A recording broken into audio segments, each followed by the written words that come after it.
Welcome to the Joy Lab podcast, where we help you uncover and foster your most joyful self.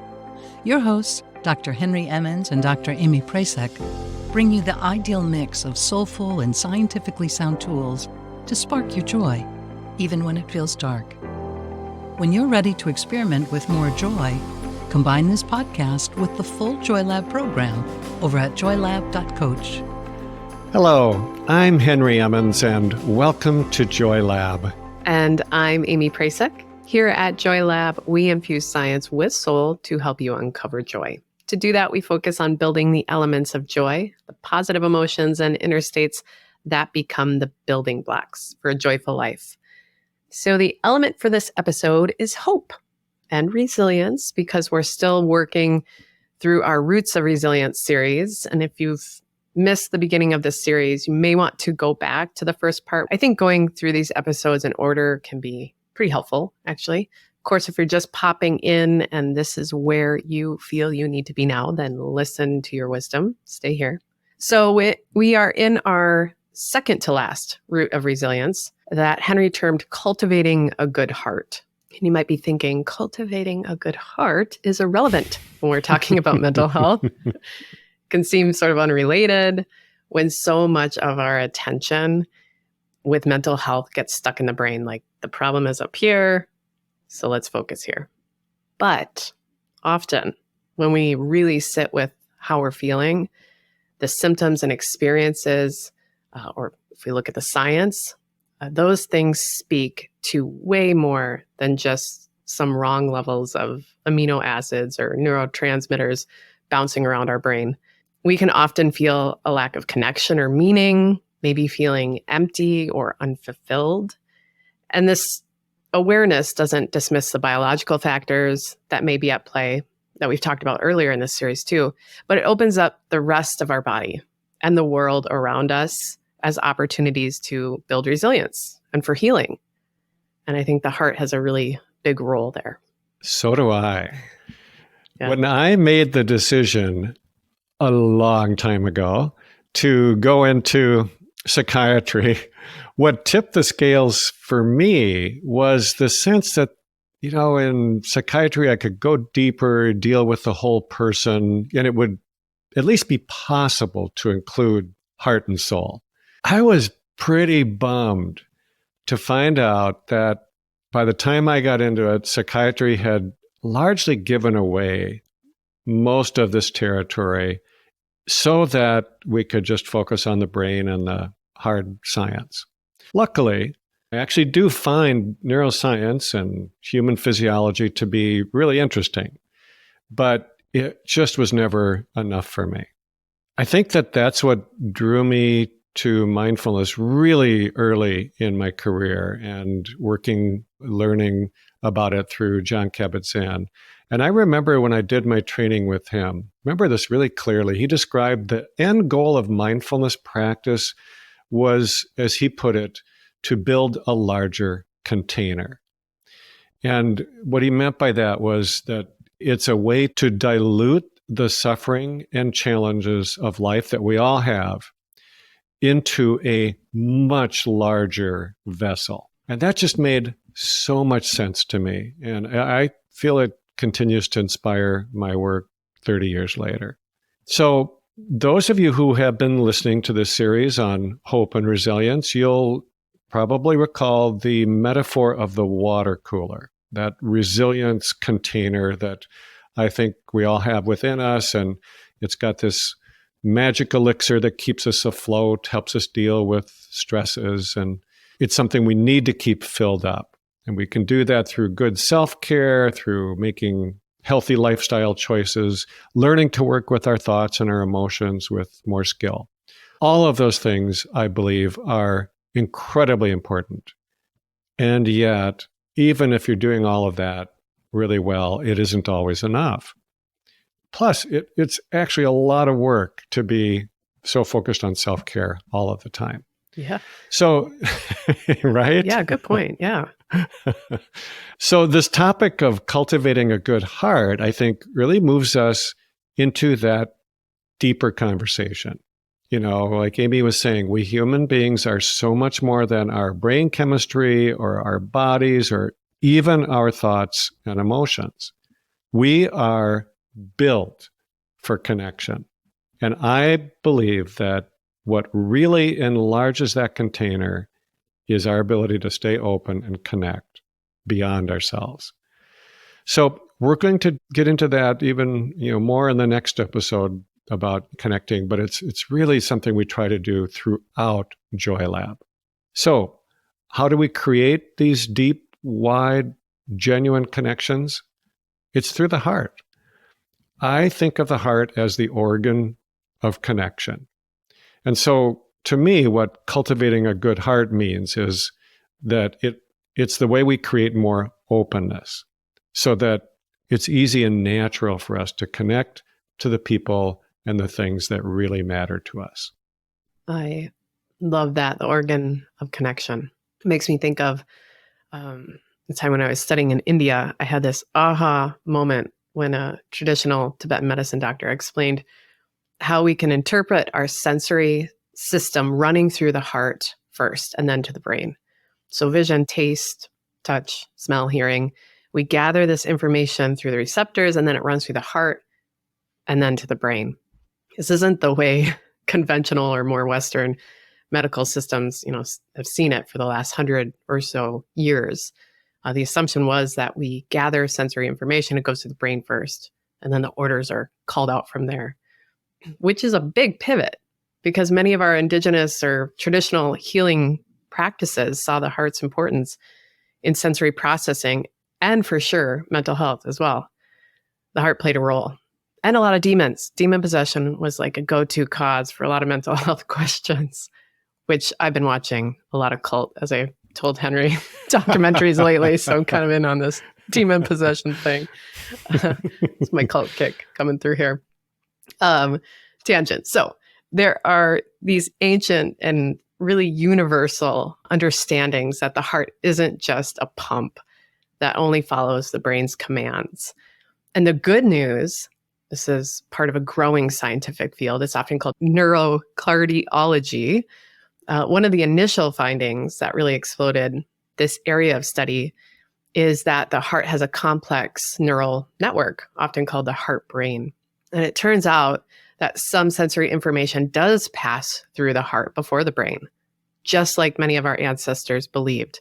And it can influence things like attention, motivation, perceptual sensitivity, emotional processing. So this work, a lot of this work has opened the door as well to the vagal nerves, the main nerves of our parasympathetic nervous system, the nervous system associated with the relaxation response. And most of those fibers of the vagal nerves are related to the heart, and they take information from the heart to the brain. So in this case, the heart is telling the brain what to do more often than the brain is telling the heart what to do. On top of that, in the last 40 years or so, we learned that the heart produces hormones, things like atrial which has a role in stress hormones and possibly motivation and behavior. The heart produces neurotransmitters like norepinephrine, epinephrine, and dopamine, and oxytocin, that famed love hormone that's involved in a lot of bonding activities and cognition. And the concentrations of oxytocin in the heart are in the same range as the brain. So this heart brain that we have is a real thing. And that language, Henry, organ of connection, is like spot on, I think, given what we're learning about the wisdom of the heart. It really plays a role in our sense of connection with the world around us and within us as well. Wow, I love the information passes through the heart first. That's really cool. Yeah. And, it's kind of like it's a filter that gives the brain a different way to process things. Exactly. And, I bet traditional forms of medicine, they just saw this as a no-brainer, no pun intended. They just didn't separate the heart and the mind in their thinking like we do. And it's so interesting that it was the cardiologists and scientists who work with the heart who really brought out this heart-brain connection in Western medicine. And yet, don't we all know this intuitively? I believe that when we are living as we were meant to be, when we feel 100% ourselves, this mind, heart, gut connection, because it also does involve the gut, that it just happens naturally. There is no real separation. They communicate as one in real time until something happens that blocks this flow of energy and information. And I wonder if these blockages are possibly what the traditional healers thought of as demon possession. Unresolved grief, trauma, being hurt or excluded, feeling isolated or alone. I believe that these blockages occur mostly in the heart, and we can release them by letting go of what we can and allowing ourselves to open up again. I like thinking of those stressors or experiences as kind of blocks in the heart, with the knowledge that they can be released. Blocks, not breaks. We are not broken, as we like to say here. And the science is just moving toward that. Again, those brilliant researchers and practitioners in neurocardiology have found that our heart brain exhibits short and long-term memory functions independent of the brain. And those neurons moving from heart to brain might be important in memory transfer. And I know it's anecdotal at this point, but there are some fascinating stories of heart transplant recipients demonstrating the lifestyles, personalities, behaviors, fears of their donors after transplant. There's actually been some interesting research with snails, I think here. Like the recipient snail adopted a new skill after transplant. So if anybody's interested, I know, super cool. I'll put in the show notes for those of you who are really excited about snail research. But this memory transfer stuff. Actually, sorry, just kind of related. But I think the very visceral phenomenon as well of deja vu has something to do with this intrinsic cardiac nervous system of ours, this heart brain. I have no evidence to support this. But you just know it intuitively. Intuition. That might be it too. I just think it's kind of fun to think about. Maybe our heart brain, let's take this for a moment, has taken in sensory information. It's processed and stored in such a way that the heart then, transfers to the brain that information where it's reprocessed, giving us this feeling of two experiences. So maybe not just a glitch in the matrix or a hiccup in the limbic system, as it's sometimes called, but memories from our heart. Okay, sorry, let's get back on track. So beyond fun to think about, I think this understanding of the heart-gut-brain connection, as you noted, Henry, is really comforting. I think it takes some burden off of the brain. I'm guessing many of us know that thinking our way out of depression or a panic attack, for example, is pretty impossible. Instead, we've got this whole system that wants to help us regain our balance, our resilience, so we can work with our brain and mind. And we've got a gut that can be nourished and that can help our mood. We've got energy that can be managed. And we've got a heart that can be opened through practices we already know and that just have to be reignited. So let's talk about some practices to do this. Henry, you've identified 3 practices in some of your books to do this. They are self-acceptance, loving kindness, and compassion. So Henry, can you explain these 3 practices as you describe them for cultivating a good heart? Sure. So, each of these is in itself a really big topic, and you could literally spend the rest of your life really fruitfully focusing on any one of them. We've got a lot of episodes left. That's Joy Labs We're sustainability. Yeah. But, that's the beauty of being holistic. Anything that you do to help one part of yourself is also going to help the rest of you. So self-acceptance, I think it might be more important today than it has ever been because there is so much self-judgment and even outright disliking of oneself.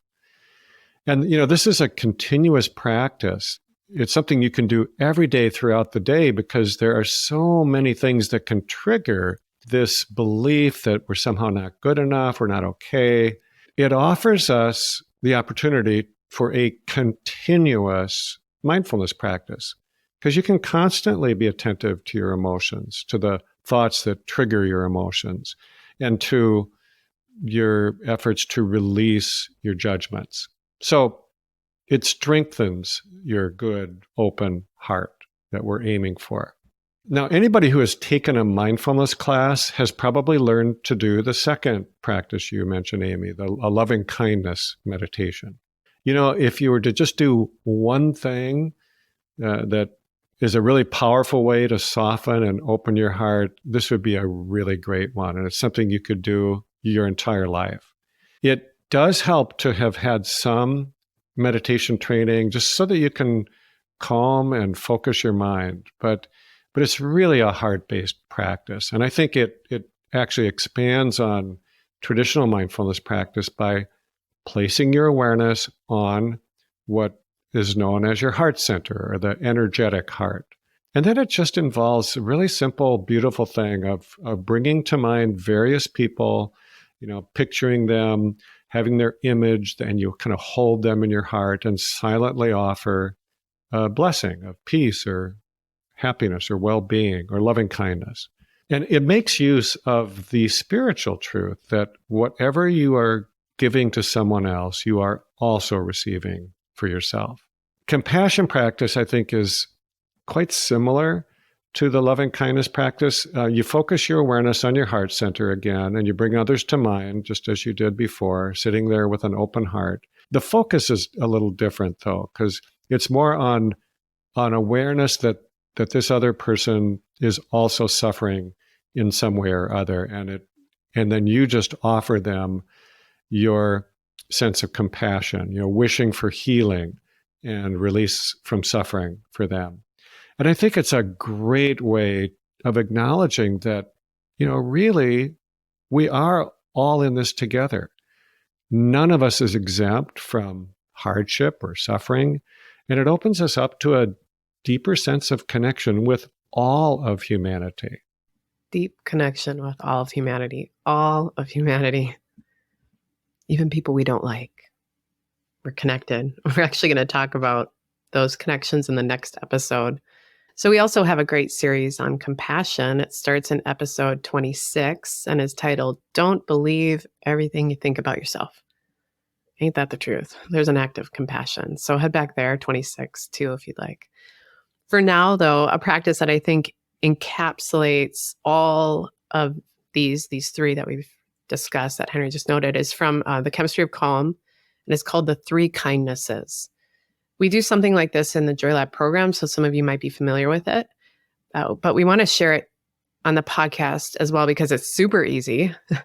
It's like a transportable practice that you can do anywhere, which is really the point, to cultivate a more open and connected heart anywhere, anytime. So can you explain this practice, Henry? Yeah, it's really similar to the compassion practice we just talked about, but the focus is on kindness.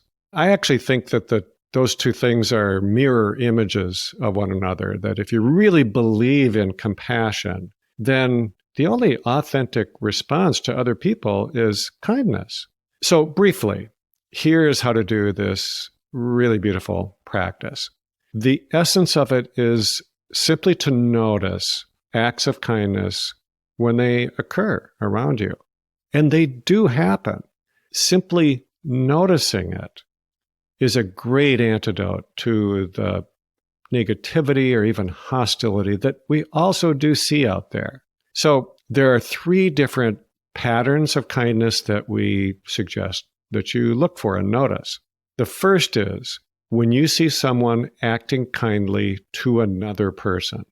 So maybe it's, a mother soothing her child, or someone just letting a person go ahead of them at a stop sign or waiting in line or something, or just someone being nice to a waitstaff, at a restaurant who's clearly having a rough day. Yeah. The next pattern to notice is when someone acts kindly toward you. Again, these can be very small, no big deal. We can call them micro kindnesses, and they are noteworthy, even if they aren't big. And just try to notice when someone treats you in any small way with kindness, does it change your own inner experience? And how? Just notice it. Don't have to do anything but that. And then finally, the third pattern is to become aware of when you act kindly toward someone else. Now, this gets really interesting because as you notice this, you also start to change.